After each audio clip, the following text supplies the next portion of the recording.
Hi, everybody. I'm Lisa Shield, and this is Finding the Guardian of Your Soul. Thank you so much for joining me today. And I'm excited about this topic. We are going to talk today about 4 ways to know if this is your guy. The first thing I want to share is that the work I do is not about strategies and games and tactics. This is really about finding what I call a guardian of your soul. And it is so important to remember that real love comes from the heart. It comes from compassion and kindness and forgiveness, gratitude. It comes from having loving boundaries and being able to articulate those boundaries in a clear way, but with kindness, and so that a partner can hear you. So the approach that I encourage my clients to take, while not a new agey one, is a deeply spiritual one, because I do feel that all of the spiritual concepts like compassion, kindness, gratitude, patience, forgiveness, acceptance, these are the stepping stones to love. And in my time, when I was really struggling, like many of you are now, to let go of trying to manipulate and control all of this and get a certain outcome, get a guy to love me, get a guy to commit to me. And I learned how to surrender to this process and co-create with the universe, with the world around me, with the forces that were out of my control and the ones that I felt were in my control. As I did that work, I turned time and time again to these foundational spiritual principles that have become my guiding lights in my life and in my search for love, both in searching for love inside of myself, in searching for how to love myself, and in searching for how to love another person, a man, and how to let his love in. It all came down to these very basic spiritual principles. And so there are no games or strategies. There's no leaning back and letting men chase you and all of these things that are very much in your head and not in your heart. All of that gets in the way of bringing a guardian of your soul into your life. So let's talk about these 4 things, for want of a better word, these 4 ways to know if somebody is a good partner for you. So the very first thing you want to look at is, do we share similar values and want the same things in life? It's very important that 2 people align. Your core values are those values, those things that you place importance on, that really define who you are and what you stand for in the world and in your life. So core values can be things like a love of nature. It could be being civic minded, like wanting to give back, and maybe you are Christian and you want to go on mission trips and be of service in the world, and that this is deeply important to you and not something that's changeable. Core values usually do not change over the course of a lifetime. They are deep principles that you live by, that you adhere to, that define who you are as a person. And often religious values, religious upbringing can be a big part of that as well. When I was dating, this time around, my first husband was not Jewish, and I made a decision to look for a Jewish man. I am not excuse me, I'm not religious by any stretch of the imagination. I don't go to temple, even though I was confirmed when I was younger. And I did go to, I think we went to Saturday school. But I was, I don't really have a strong Jewish affiliation or identity, but I still was raised by two Jewish parents. My grandparents were Jewish. I went to temple. We celebrated the high holy days. And that was a huge part of my upbringing.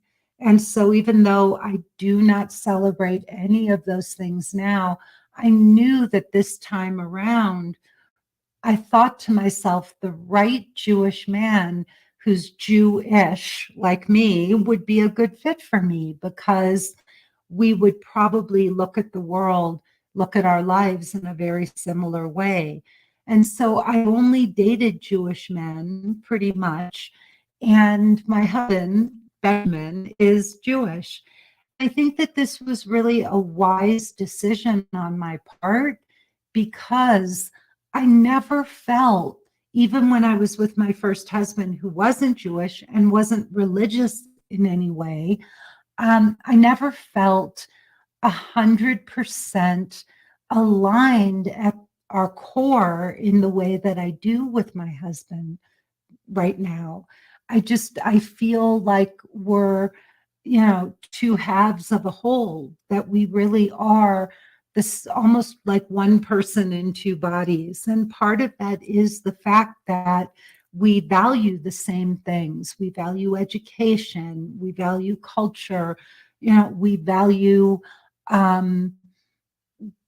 earning our living and being highly principled people who are good members of society. There's many things. We value humor, and we have a very similar sense of humor. In fact, we spend most of our free time going out, having dinner, and just laughing together, because we both see our lives and the world in the same way. And out of these core values, two people who share the same values will also want similar things in life: marriage, children, or not having children. Benjamin and I, one of our core values is dogs, or our dogs. We both love dogs. He had a dog when we met, and I had a dog when we met, and we brought our dogs together, not in the best way. We should have followed healthy dog introduction protocols. We did not do that, and they did not like each other much. But we have had dogs throughout our whole relationship. We got two new puppies during COVID, and we lost a dog right before COVID. So, dogs have been a big part of our shared life. But imagine if one of us had this beautiful passion for dogs and the other one didn't, how uncomfortable that could be. Or one, my brother loves he loves being outdoors. He loves skiing and camping. And, I feel like he's an alien to me. We both grew up in the same family, and I don't enjoy any of those things, but he does. And he even lives outside of Santa Fe, a couple hours away, in a town called Mora. And he's in the middle of nowhere, off the grid, in a little community. And that would drive me crazy. I couldn't see myself living that life. Even if I met a man I really liked, it would be very difficult for me to live that kind of lifestyle. I love being near a city or a town, and it doesn't even have to be a big one. We moved from Los Angeles to Santa Fe during the pandemic. I don't mind that Santa Fe is really quite small. I think it's under 100,000 people, but we still have choices here. We have great music. There's festivals going on all summer long. There are, what else? There's great music. Shockingly, we have tickets to go to hear the Pixies. And then in the fall, we have tickets to go to the Santa Fe Opera, which is amazing. It's just a mile up the road from us, and we're going to go hear Bonnie Raitt. So very eclectic music that comes through Santa Fe, but I love the choices, and so does Benjamin. And we also love things that are a little upscale. We love going out to a wonderful dinner at a fine restaurant and all. We appreciate lovely things, and we're able to do that together. So you really want to ask yourself, do we share similar core values and want similar things in life? So that's the first one. The second one is, how does he treat you? How is he treating you? You really need to look at this. I'm shocked at how many of us make excuses for bad behavior, and we allow men to treat us poorly, and we put up with it.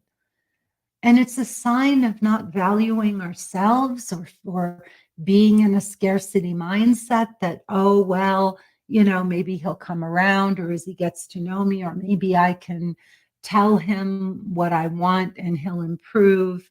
But the truth is, a man who values you is going to treat you with respect, with kindness. And you really want to look at, does he follow through on his promises and commitments to you? So especially in those very early stages of dating, does he value your time? Does he make plans? Does he call you or let you know a few days before a date that, yes, you're on and he's looking forward to seeing you again, and let you know that he's thinking about you, that you're in his thoughts, and that he wants you to know that, yes, he will be there and he doesn't leave you hanging? It's very important that a man treat you well. Now, I understand that some people have different rules around these kinds of things, and some men may feel like, hey, I made the date. She knows I'm going to be there. Why do I need to reach out to her a few days ahead of time and let her know that, yes, we're on? Well, if you are the kind of woman who likes a confirmation, you need to ask for that from a man, and then see if he can honor your request, and just say, hey, I've had a number of experiences where men have either ghosted me or canceled at the last minute. It would mean so much to me if you could confirm our date at least a day, 24 to 48 hours ahead of time, just so that I know for sure that we're still on. And then sit back and see if he will honor your request or not. You're also looking for a man, in the way he treats you, who is willing to honor these simple requests that you may have. Now, you don't want to get angry with him and make him wrong for not confirming the date if you didn't tell him how important that is to you. You want to make sure that you ask him in the right way, that you don't shame him or make him feel like, I can't believe you didn't confirm our date and you left me hanging. And then you've got a kind of attitude or a chip on your shoulder or a tone in your voice that he's going to pick up on and is going to be off-putting for him. Part of dating is to learn how to ask for what you want and need in a relationship in a kind way that doesn't shame a man and will give him the opportunity to say, sure, I can do that, or no, I'm not comfortable with that. But you need to learn how to ask for what you want, and then sit back and see if he's willing to honor your requests. And if not, are you able to accept his reasons for why he can't do that and be okay with it and let it go? Another way that you want to gauge how he's treating you is, does he want to share his life and his time with you? Is his time so scarce that you feel like you're always having to ask for more and you never feel like you're really a priority? Or does he make room for you? Is he carving out time? My husband was very, very busy. He had a full practice. He's a body worker. So when we met, he had, I don't know, maybe 7 or 8 clients that he saw every day, but he still made time for me and he still made me feel like a priority. Not only that, he would actually call me if he had made a suggestion of a date or something that we might do. He would often call me at 10 a.m. the following morning to let me know that he had made plans and that, yes, we were on. Even if that date was a week away, he wouldn't leave me hanging. He really wanted to confirm things. And I think that he also respected my time and wanted to make sure that he reserved a spot on my calendar. And not a lot of men had done that before. And it was something that I noticed that really jumped out at me, was how respectful he was of my time and how considerate he was about confirming our dates and our plans. So he treated me with a lot of respect, which was really special for me. Also, does he listen to you? Does he really listen to you? Is he interested in what you have to say? Or does he cut you down or belittle what you're saying or talk down to you? And if he does get angry or upset with you, does he let you know in a kind way, or does he fly off the handle and get upset with you? These are big things I started to learn. In fact, in one of our programs that we do, I have a course called Emotionally Naked Dating. It's a 12-week program, and then we have 2 follow-up courses. And one of the women was asking about a texting sequence and a man she had been engaging with. And there, she said, I realized that there seemed to be some anger with this guy. I didn't like some of his responses. What should I do with that? Do I trust my gut, or do I still go out on a date with him? And I said, if your gut is really telling you that this man is angry, and you've had a couple of incidences already where that's jumped out at you, that's just the tip of the iceberg. Underneath that is something even deeper. So if you're already seeing this and you haven't even been on a first date with him, you really need to notice that, because if he feels that he can lash out at you and talk to you that way, that's not good.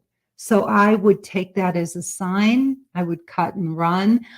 And it's, anybody can say anything. It's okay for people to get upset. We all get upset. We all get angry. We all get disappointed. People step on our toes. They trip our wires, and that's okay. But you really want to be with a man who can take a deep breath and think of a calm and kind way to express how he's feeling and to let you know where his boundaries are.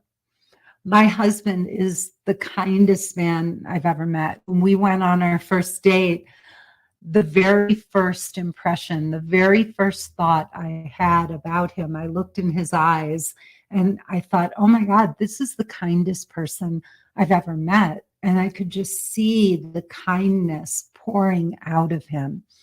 And he is. And I must say, he is strong. He is masculine. He knows himself. He has very, very clear boundaries. But he also lets me know where those boundaries are with love and kindness. And he never punishes me or makes me wrong if I inadvertently step over a boundary or cross a boundary.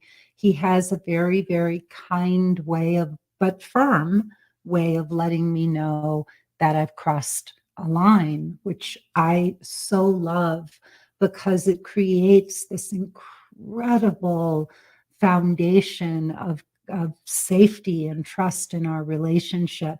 I know that even if I do make a mistake, he's going to let me know, which I really appreciate, but he does it in such a kind and loving way that I never feel punished or made wrong. And that is a wonderful, wonderful thing.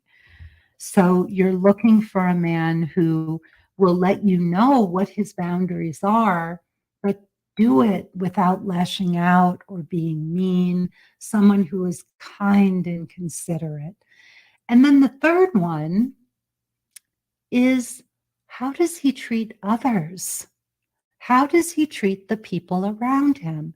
How does he talk about his family, his children, his siblings, his exes? This is a very big tell, because don't think for a second if he is mean and he talks trash about other people in his life and he plays the victim. Don't think for a second that he's not going to do the same when it comes to you. So in the beginning, he may be all in. But if something goes wrong, you may be the person he's talking poorly about. So be very, very, very careful. My ex-husband was a pathological liar, and he stole money from people. He didn't do it, like he didn't go and steal their money, but he would gain their favor, and then they would loan money to him, and he never paid them back. So he didn't steal things, but he would make promises. People would loan him money, and then they would never see it again. And he would burn those friendships. He would burn those friendships to the ground. And some of these people were people who just loved and adored him because he was a very charismatic person. You know, pathological liars and narcissists usually are. And it was devastating, devastating. And I watched this throughout our relationship and our marriage, but I always thought he wouldn't do that to me. And of course he did in the end. He stole money from me. And that was really hard. It was really hard to be on the receiving end of that. Of course, a leopard doesn't change its spots. You know, there's that great story about an elephant that's walking along, you know, walking through the forest, and it hears, help, help, help. And it follows the sign, and there's a snake, a poisonous snake that's caught under a rock, and the elephant, you know, the snake says, help me, I'm stuck, I'm gonna die, please help me. And the elephant says, well, if I do you promise not to bite me? And the snake says, oh no, I would never bite you, I would never bite you. And the elephant says, okay, and he pushes the rock off the snake, and the snake bites him. And as he's laying there dying, he says, why did you bite me? And the snake says, because I'm a snake. So be careful. Watch how this person treats other people. Watch how he treats especially waiters, waitresses, people who service him, his employees. That's a big one. You can tell a lot about a person by the way they treat people who they may see as lower on the totem pole from them. So people who are waiting on them, people who work for them, are they kind? Are they respectful? Are they equanimous? Do they see everyone in their lives, you know, on a continuum or a hierarchy? That's a big one, because you don't want somebody who looks at human relationships as being on a hierarchy. Being a boss is no more important than being anywhere else on that pole, right? On that ladder. You're looking for somebody who turns that ladder on its side and sees everybody as equal, all a part of a system where each person is an integral part of a system, and they're all necessary for that system to function. So maybe even more on a circle, even than a line. But you're looking for somebody who sees human relationships not as someone is superior and inferior, but that we are all part of this whole. So that's very important, looking at how he talks about others and how he treats others. And the last one, and this is one of the most important of all, is it is important to ask yourself, is he the guardian of my soul? So what is a guardian of your soul? I don't know. For me, I would think that everybody would want this. A guardian of your soul is someone who sees all of who you are, who chooses to see you through eyes of love and compassion, who doesn't want to fix you or change you or tell you who to be or how to be, but somebody who cherishes and adores you and admires you and sees even more of you than you can see of yourself, and who wants to support you and support your soul's journey in this lifetime so that you can be all of who you want to be. So this is a magical, magical kind of relationship, and it's founded in unconditional love. So two guardians of each other's souls are there to love and support each other, not to limit one another, not to try to fix or change their partner, but to cultivate an environment where both people can flourish and grow and flourish. I love that word. Flourish and grow individually and together as a couple. And this is what my husband does for me. And I hope with all my heart I do that for him. Part of the foundation of that is that we have so much safety and trust in this relationship that we are both able to really play with our roles, our masculine and feminine roles within the relationship. I don't feel in any way diminished or inferior to my husband. I feel like he treats me like an equal. He respects me. He admires me. And I'm able to be a woman in his eyes. And I've really been able to explore my feminine side because he has been so supportive of me and he loves me so much.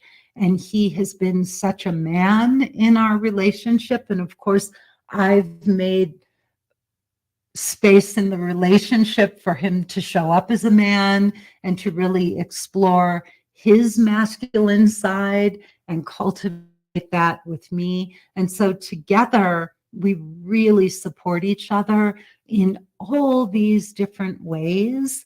And I must say, like, I didn't really love being a woman when I was younger. I didn't identify. I'm not saying that I wanted to be a man. That's not true.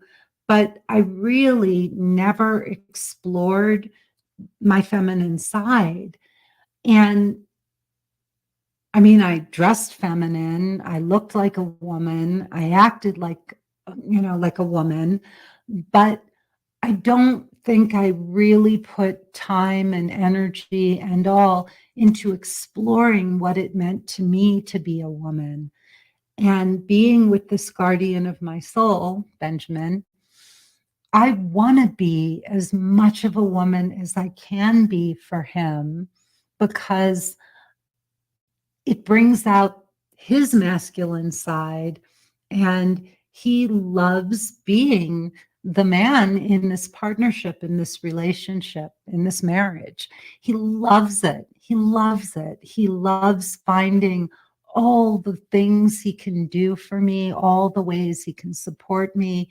And he cooks dinners for me. If there's something he knows, I go through cycles. I don't know if you all do, but I'll go through cycles where there will be a period where all I want to do is drink grapefruit juice. And he will notice that without me saying a word, and that refrigerator will be full of grapefruit juice. And then I might get sick of grapefruit juice, and maybe I'm on a popcorn kick or whatever that is. I went through a prosciutto kick for a while. He will look at whatever I'm eating in that moment, and he will make sure that whatever that thing is, he's got a refrigerator full of it for me. God help me if I get sick of grapefruit juice, because I think there's about 6 bottles of it in the refrigerator right now. He also sees how hard I work, and that I don't have the bandwidth at the end of the day to really go and cook a healthy meal for myself.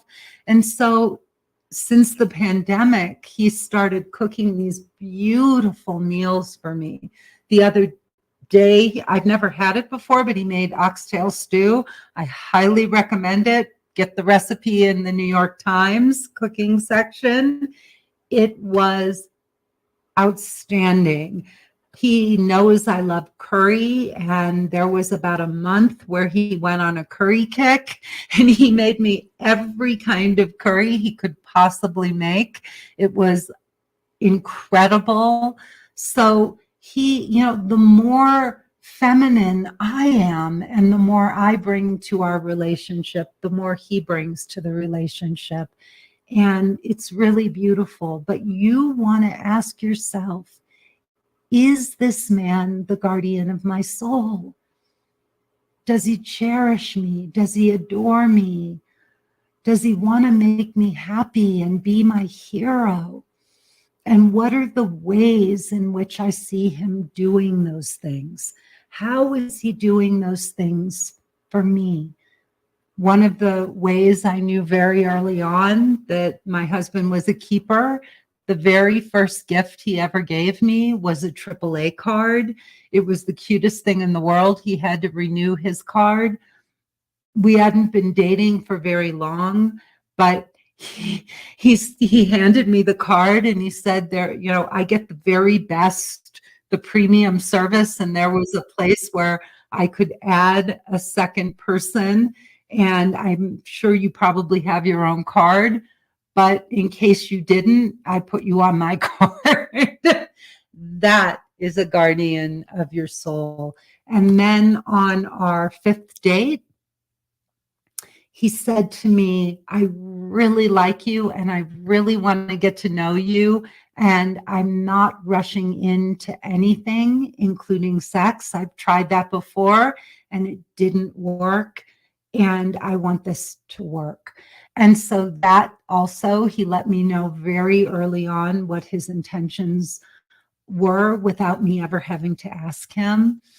And he also disclosed all of his finances and all because he had some health issues. He does have some autoimmune diseases, and he let me know about those because he didn't want me to find out later. He thought if that was a deal breaker, something I didn't feel I could deal with, he wanted to let me know because they're quite serious. And he told me all of these things without me ever even asking. And that was also a sign that this man could be a guardian of my soul, that he really cared about me and my feelings. We had a really great, I don't know, I mean, this is so new, I couldn't tell you anything about where this situation will go. But one of the women in our mastermind program, she is the most precious thing in the world. And she had a conversation with a man. They're just first communicating. And she said it was remarkable how interested he was in her and how he asked these very deep and intelligent questions that really made her feel like he wanted to get to know her. And then later they were texting the next day, and he went back and reread her profile, and he texted her and he said, I just wanted to let you know, you put one of the things that you put on your profile was that you were looking for a man who's financially stable. And I need to let you know that I am a graphic artist. I work in the film industry, and sometimes it can be feast or famine until I get into the union, which is my intention. But if that's something that wouldn't work for you, I want to let you know now before we take this any further.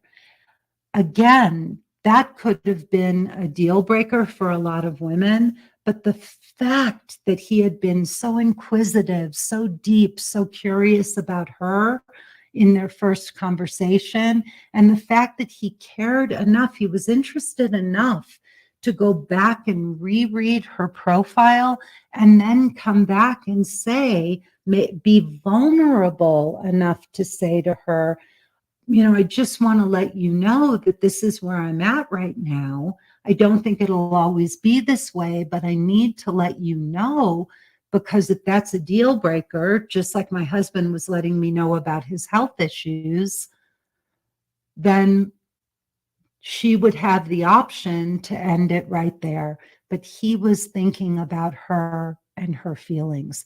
And these are signs of potential guardian of your soul material. All right, ladies, I think this is it. I did it all. I don't know if there are any questions or comments that any of you have. I see some comments here. All right, let's do some Q&A.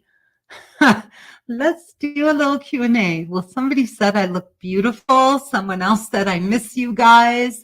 Thank you for the compliment. I can't see the name of who misses us, but thank you so much for that. And here we have, my last guy was a covert narcissist. I didn't know it at the time. I now know. Charming, funny, caught him lying a lot. Yeah, so these are things that you want to be on top of. You really, really, really want to pay attention to. He may have been a covert narcissist, but if you caught him lying, I don't know, where that came, when and how that came to light. But if you see something once, okay, you talk about it. But if you keep seeing a behavior repeatedly over and over again, that's something that you really have to take note of. And I have learned, and I want all of you to learn, that you've got to keep raising that bar and not moving it up and down. You've got to raise it and raise it again and raise it again, but not make excuses for people. Oh, I'm so invested and I don't want to lose him. If a man is lying to you, that's not a good sign. So someone else wrote, Lisa, you and Benjamin are such a beautiful couple. I resonate with you so much, especially that we had a similar experience with our ex-husbands. What would you say you were completely healed from your last marriage before Benjamin, or did he help you process by being who he is to you? Wow, what a fabulous question. I love that.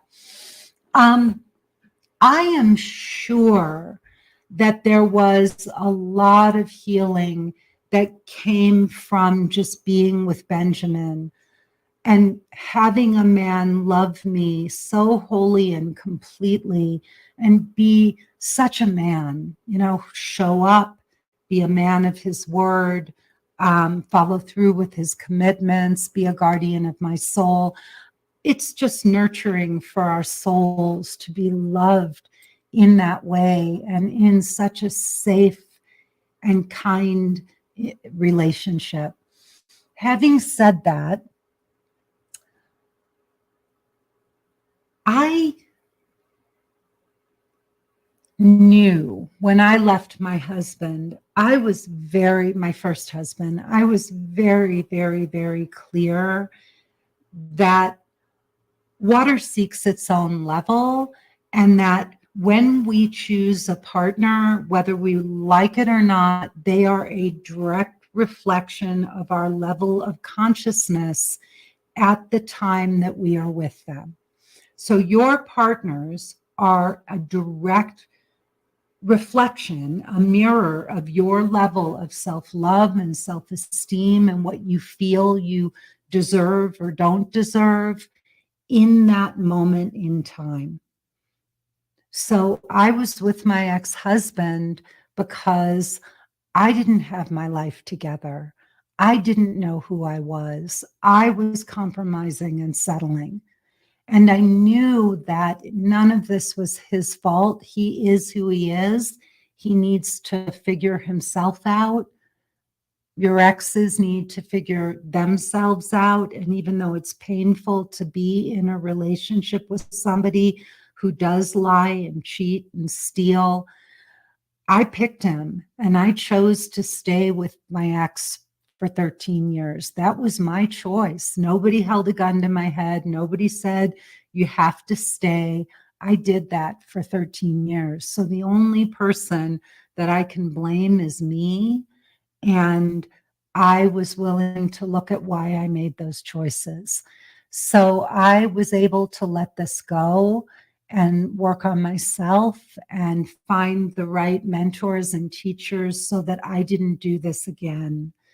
And that was one of my vows to myself. I came out of my first marriage and I said, Lisa, you don't have another 13 years to keep doing this. It's too painful, and relationships are too important, and they influence our whole lives. So you can have the most fabulous children, a great family of origin. You could have wonderful friends, but being with the wrong partner, romantic partner, is like having this big dark cloud over you. And it really does taint everything else in your life. You know, you can go out and be with your girlfriends or go to work, but then you come home to this person, this hell that the two of you are co-creating, and it's miserable. And so I did not want to do that for the rest of my life. I wanted to get it solved. I wanted to figure it out. And I vowed that that was going to be my mission. So let's see some more. Do men like my husband, hi, Stephanie, do men like my husband really exist? Of course they do. Of course they do. They do. I think one of the problems is that we think we're ready for a man like Benjamin, but we have to do our own work. There's reasons why we keep meeting the wrong men and settling for less than we believe we deserve, and why we stay in the wrong relationships for way longer than we think than we know we should. And so, like I was saying just a moment ago, the work I had to do was on me. I needed to grow up. I needed to become more sophisticated.